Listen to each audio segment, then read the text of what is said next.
के आगे बौद्ध लगा के और दुनिया में घूम रहे हैं, ढिंडोरा पीट रहे हैं, हम बौद्ध है बौद्ध है। बौद्ध है ही नहीं। अगर बौद्ध होते तो उन्हें ये कहने की जरूरत नहीं पड़ती कि बौद्ध जो है विज्ञानवादी होते हैं, तर्कवादी होते हैं। जब मैंने वाणी इस्तेमाल की है, बताइए उसमें कहां पर पाखंड अंधविश्वास है? ना ही वेरेन वेरान स्मृतिवाचन। बताइए कौन इनकार करेगा? संसार में कहीं भी चले कोई देश का आदमी, कोई इनकार नहीं कर सकता। अकोछी मंगवदी वाली जो गाथा है, कौन इनकार करेगा? बताइए, सबकी जरूरत है। बल्कि मुसलमान भी अगर उसको भी बोलोगे, वो कहेगा हाँ भाई बहुत अच्छी बात है, कोई इनकार करने वाला नहीं है। लेकिन हमें इसका जो है प्रचार करना पड़ेगा। इसी प्रचार को करने के लिए धम्मपद संघ ने 3 साल का कोर्स बनाया। अभी तक शायद ये प्रैक्टिस कहीं नहीं हुई है, और कहीं हो रही हो तो पता नहीं है मुझे, लेकिन मैं जानता हूं कि हम लोगों ने इसका शुरुआत कर दी है और 3 साल का कोर्स बनाया है। प्रथम वर्ष का जो कोर्स है, फर्स्ट ईयर का, बहुत छोटा सा कोर्स है। ये आपके सामने जो है आया है। इसमें आधा कोर्स आपको आता ही है, जैसे क्षमा याचना सबको आती होगी, क्षमा याचना, शील याचना सबको आती होगी, नमन, तीसरण, पंचशील, धम्मपालन गाथा आप लोगों ने करी है, ये तो आपको आता ही है। इसके अलावा इसमें केवल धम्मपद की पहली 5 गाथाएं और शामिल है। इतना सा कोर्स बताइए, आप लोग जो है एक दिन में कर सकते, इतना कोर्स कर लेंगे। उसके बाद गूगल मीट पे हमारी मीटिंग होती है, उसमें रोज कभी जब मैं जुड़ता हूं तो ऐसी धम्म की चर्चाएं करता हूं, धम्म की और गहरी बात बताता हूं। जब हम धम्म को सीख जाएंगे तो हम अपने चारों तरफ जो है इन बातों को करने लगेंगे। फिर दूसरे साल का जो कोर्स है, द्वितीय वर्ष का जो कोर्स है, वो है संस्कार कर्ता बनाने का कोर्स, जो मैंने आपको डिस्कस किया कि बाबा साहेब लिखते हैं कि किस तरह से भारत से एकदम से धर्म गायब हो गया, बौद्ध कहां चले गए। तो इसलिए हमें हर व्यक्ति को संस्कार करना आना चाहिए। कहीं ऐसा ना हो कि संस्कार करने वाला ना हो तो फिर से ब्राह्मण घुसा है। तो संस्कार कर्ता बनने का हमारा कोर्स चल रहा है। प्रथम वर्ष के अब तक धम्मपद संघ ने 30 आचार्य बना चुके हैं। प्रथम वर्ष के 30 धम्माचार्य बन चुके हैं। सुजाता जी उसमें से एक हैं। सेकंड ईयर का कोर्स स्टार्ट हो चुका है, उसमें बहुत सारे लोग एडमिशन ले चुके हैं। और जो हमारा स्कूल है उसका नाम है विश्व अशांति निवारण स्कूल। कैसा नाम है? अशांति की बात कर रहे हैं, शांति, दुनिया शांति की बात करती है। इस पर ही मैं एक बात बता दूं आपको जो है कि भगवान बुद्ध से पहले इस संसार के लोग, ऋषि मुनि तपस्या करते थे। किस लिए करते थे? सुख के लिए, स्वर्ग के लिए और अप्सराओं के लिए। सुना है ना आप लोगों ने? इसलिए करते थे।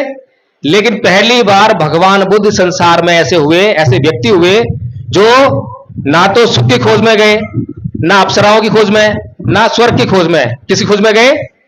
दुख की खोज में। संसार तो सुख ढूंढ रहा है और भगवान बुद्ध दुख खोज रहे हैं। तो भगवान बुद्ध की जो फिलॉसफी है वो क्या है कि दुख को खोजो और दुख के कारण को जानो, उसका निवारण जानो और उसके लिए मार्ग तलाश करके उसको अंत कर दो। अगर आपके जीवन से दुख निकल जाएगा तो क्या रह जाएगा? सुख। सुख को अभी तक कोई परिभाषित नहीं कर पाया था, बताया नहीं किसी ने सुख क्या होता है। कोई बताएगा तभी तो पता लगेगा, तभी तो उसको ढूंढेंगे। अगर मैं अंदर कमरे में मोबाइल रख दूं और यहां लोग बैठे हुए लोगों से बोलूं, किसी को मालूम नहीं, किसी ने देखा नहीं मोबाइल कैसा होता है, और मैं बताऊं भी ना कि मोबाइल कैसा होता है, और मैं किसी को भी बोलूं जाओ मोबाइल लेकर आओ, क्या ले आएगा मोबाइल? मतलब ही नहीं है। लेकिन मैं बता दूं कि मोबाइल ऐसा होता है, इतना बड़ा होता है, ऐसा ऐसा होता है, बटन दबाएंगे लाइट जलेगी, तो वो जाएगा और चेक करेगा और ले आएगा मोबाइल। ऐसा ही है ना? तो यानी कि हमारे पास स्पेसिफिकेशन होनी चाहिए। दुख क्या है पता होना चाहिए, सुख क्या है पता होना चाहिए। तो सुख को ढूंढने वाले लोग आज तक उसको परिभाषित नहीं कर पाए थे। लेकिन भगवान बुद्ध ने पहली बार दुख की खोज में गए और दुख को पहले परिभाषित किया। क्या कहते हैं?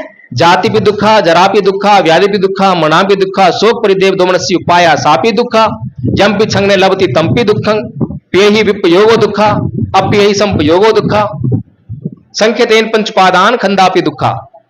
कि जन्म लेना दुख है, रोग दुख है, बुढ़ापा दुख है, मरना दुख है, जो हम चाहते हैं वो नहीं मिलता तो दुख होता है, प्रियजनों का बिछुड़ना दुख होता है, अप्रियजनों का मिलना दुख होता है। कुल मिलाकर 5 स्कंदों से निर्मित ये शरीर दुखों का घर है। पहली परिभाषित कर दिया ना दुख को कि दुख क्या है। दुख बता रहे हैं, सुख नहीं बता रहे हैं। इसीलिए भगवान बुद्ध 5 शीलों में कुछ नहीं करने के लिए बोलते हैं। इतने बोलेंगे क्या करना चाहिए, वो कह रहे हैं भाई क्या करना चाहिए वो तो करते रहना, ये 5 बातें बस मान लो, ये नहीं करनी है, बाकी जो मर्जी करते रहो। अब ये मत करो, बाकी चुप करते रहो। तो बताओ जीवन में आपके क्या आएगा? सुख, शांति, समृद्धि आएगी नहीं आएगी? इतना आसान रास्ता है भगवान बुद्ध का, लेकिन हम लोगों को ज्ञान ही नहीं है। प्रॉब्लम हमारे बौद्ध भिक्षु हैं। बौद्ध भिक्षु आते पता नहीं क्या करते हैं, मुझे कुछ मंत्र संत्र पढ़ते हैं, हाँ मंत्र पढ़ेंगे और जो है चले जाएंगे, लेकिन भगवान बुद्ध की बातें, उनका संदेश कितना जरूरी संदेश है, हमें समझाते नहीं है।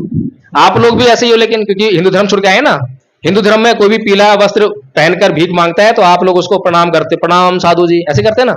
आज भी वही नहीं, पहले करते थे ना, हिंदू थे जब, तो वहीं से तो आए हम लोग जो है, तो आदत तो वहीं की पड़ी हुई है। तो अब भी क्या करते हैं, अब भी जो है जो बौद्ध भिक्षु होता है, कोई भी आदमी चीवर ओढ़ ले जाके उसके पैरों में लेट जाते हैं, ऐसा ही है ना।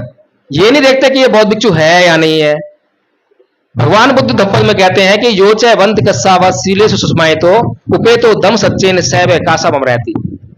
जो सत्य का पालन नहीं करता, सील का आचरण नहीं करता, संयम से युक्त नहीं है, वह कासा वस्त्र को धारण करने का अधिकारी नहीं है। लेकिन ये तो तब आप सोचोगे ना जब आपको जानकारी होगी, आपको पता होगा, जब भी तो आप जांच करोगे उसकी। आप खुद ही अंधकार में हो। अंधे को अंधा मिल गया है, अंधे को अंधा मिल गया, तो फिर कैसे जांच होगी। तो इसीलिए जो है धम्पद संघ आपको आंखें देने का काम कर रहा है, आपको बताने का काम कर रहा है कि क्या धम्म है, किस गुरु की शरण में जाना चाहिए, किस बौद्ध भिक्षु को दान देना चाहिए, क्या दान देना चाहिए। तो इसलिए जो है धम्पद संघ आपको यहां पर इस मीटिंग के माध्यम से, आदरणीय आचार्य सुजाता जी के माध्यम से आपको इनवाइट करता है। रोज गूगल मीट चलती है, और हमारी पहले गूगल मीट चलती थी सुबह 5:30 से 6:30 बजे 1 घंटा, और शाम को 9 बजे से 10 बजे तक 1 घंटा। लेकिन क्योंकि डिमांड बढ़ी उसकी, तो सुबह 5:30 से 8 बजे हो गया, दोपहर में भी 2:30 बजे से 5 बजे हो गया, और शाम को जो है 8 बजे से रात को 11-12 बजे तक हो गया।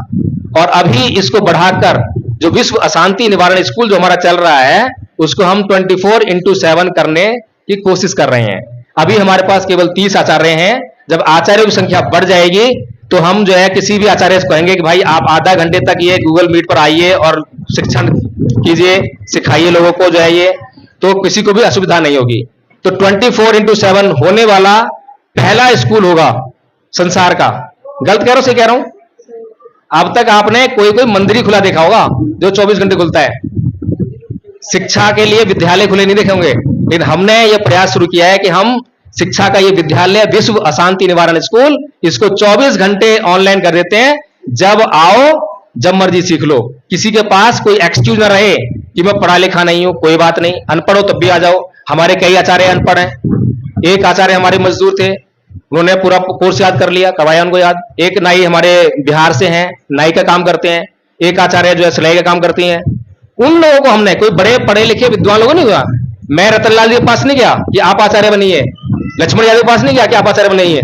मैं उन लोगों के पास गया, उन लोगों को ढूंढा जिनकी इच्छा है कि वो बाबा साहेब की बात को, उनके उद्देश्य को पूरा करने के लिए अपना जीवन लगाएं। बाबा साहेब ने अपने जीवन का एक एक पल समाज के लिए लगा दिया, तो आप भी कम से कम अपने जीवन का 1 घंटा रोज, आधा घंटा रोज, वो भी नहीं तो 15 मिनट रोज, वो भी नहीं तो हफ्ते में 1 घंटा रोज, 1 महीने में 1 घंटा रोज, कुछ ना कुछ तो आप लगाइए। अगर कुछ ना कुछ आप लगाएंगे तो बाबा साहेब का उद्देश्य जो आपके लिए ही निर्धारित किया गया है, उसके सफल होना निश्चित है।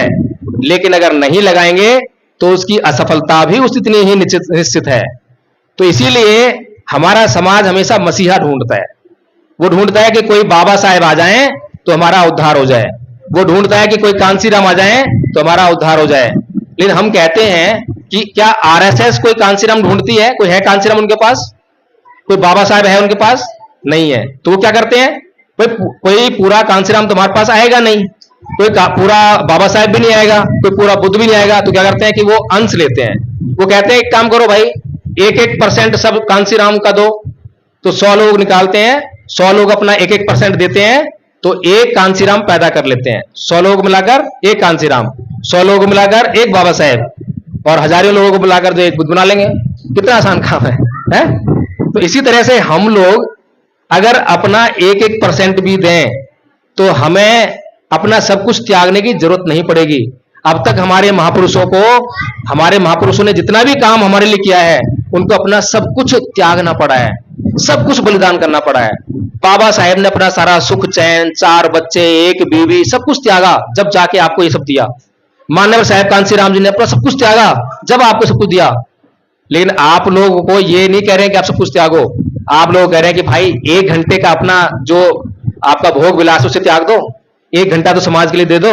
अगर 1-1 घंटा भी आप रोज दोगे तो इस समाज का काम बहुत आगे बढ़ जाएगा। अब बताइए कि कितने लोग ये चाहते हैं कि भारत बौद्ध में वो हाथ खड़ा करें एक बार ईमानदारी से और सोच में करें। जी चलिए, कुछ लोग मिल गए हैं, तो कितने लोग जो है अब आदरणीय आचार्य सुजाता जी के साथ मिलकर ये स्कूल ज्वाइन करेंगे? स्कूल ज्वाइन करना है पढ़ने के लिए, ठीक है, ऑनलाइन है और कोई फीस नहीं है, कोई फीस नहीं है, कोई आपसे रिक्वायरमेंट नहीं है, आपकी सिर्फ इच्छा चाहिए कि मुझे कोर्स करना है। बाकी की जिम्मेदारी धम्मपद संघ की है, धम्मपद संघ बाकी की जिम्मेदारी निभाएगा। आपको कब समय है, आपको एक आचार्य दे देंगे, आचार्य को आप फोन कीजिए, जब आपके पास समय हो जब सीखिए कभी भी। उसके अलावा जो कॉमन मीटिंग चल रही है उसमें आप किसी भी आचार्य से सीख लीजिए, और बहुत आसान काम है, कोई मुश्किल काम नहीं है। और धन की व्यवस्था जो है आपसे मांगा नहीं जाएगा, लेकिन अगर आपको जब लग जाए कि ये जो काम है ये समाज के लिए बहुत जरूरी है, आपको लग जाए कि ये काम पूरी ईमानदारी से हो रहा है, आपको लग जाए कि मैं भी इस मुहिम का हिस्सा हूं, आपको लग जाए कि हाँ मेरी भी बात से इंकार नहीं होता है, सुनी जाती है, न्यायिक बात होती है, तब आपको लगे कि मुझे सहयोग करना है, तब आप जो है सहयोग कर देना, अन्यथा मत करना। बिल्कुल खुली किताब है। और ये जो संघ है इसकी जो कार्यकारिणी है, सारे निर्णय इसमें कार्यकारिणी में लिए जाते हैं। पवाना विधि कितने लोगों ने सुनी है? पवाना विधि सुनिए, किसी ने पवाना विधि नहीं सुनी? बताओ, बौद्धों के लिए पता होनी चाहिए। भिक्खु संघ जो है हर साल वर्षावास के बाद इसका आयोजन करता था, पवाना विधि का, कि अगर उससे कोई पाप हुआ है, किसी भी भिक्खु से कोई पाप हुआ है तो पाप देशना करे, उसको शुद्धिकरण कहते हैं। तो ऐसी ही विधि हमने अपने भीतर अपनाई है। हर बुधवार को पवाना विधि का आयोजन होता है, उसे पूछा जाता है कि भाई आपसे कोई सील का उल्लंघन हुआ हो तो बताइए, कोई जो धम्मपद ने नियम बनाए हैं वो टूटा हो तो बताइए। फिर लोगों से पूछा जाता है कि भाई किसी ने किसी को नियम तोड़ते हुए देखा हो तो बताइए। इस तरह से संघ जो है लगातार अपने भीतर शुद्धि करता रहता है। समता में रहना सिखाते हैं। समता क्या है? टॉपिक ज्यादा चला जाएगा, टाइम हो गया। अच्छा, तो ठीक है, फिर मैं अब अपनी बात को यहीं भी विराम देता हूं, फिर कभी और मौका मिलेगा तो फिर आएंगे। जय भीम, नमो बुद्धाय।